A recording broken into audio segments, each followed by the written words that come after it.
Една диаспора поделена на две организации со спротивставени ставови, македонските иселеници ширум светот со две различни гледишта за референдумот. Обединета македонска диаспора, предводена од Мето Колоски, повикува на бојкот, додека Форумот за демократска Македонија го поздрави распишувањето на долго очекуваниот референдум. ФДМ ја осуди блокадата од страна на ВМРО ДПМН, бидејќи за нив тоа представува погазување на правото на граѓаните да изразат својата волја на референдумот.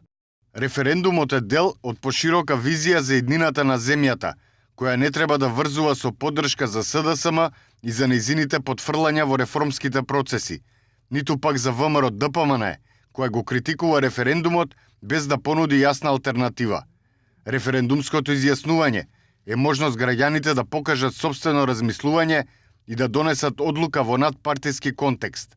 На крајот, како глобална организација на македонски иселеници од најразлични возрасти и етницитети, Форумот строго ги осудува сите обиди на одредени иселенички организации да го монополизираат диаспорскиот дискурс и да го прикријат разногласието во диаспората за ова клучно политичко прашање. ОМД од друга страна како главна причина за бојкотот на кој повикува го наведува прашањето кое ќе биде поставено пред граѓаните на Република Македонија, за кое тие сметаат дека е неприфатливо поради својот манипулативен карактер.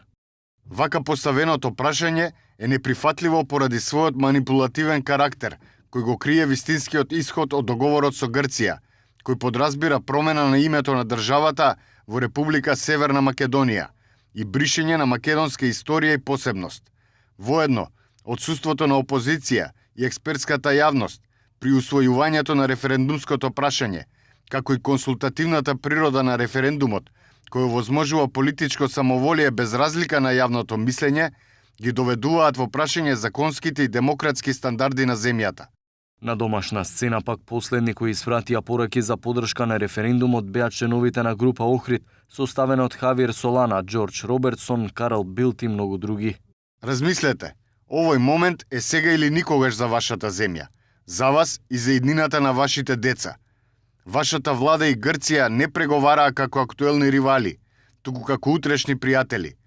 Многу од нас се сеќаваат на лошите денови на Западен Балкан од 90-тите години, кога преовладува етничките судири, насилството и недовербата. Економскиот и социјалниот напредок беше прекинат. Тие денови мора да останат во минатото.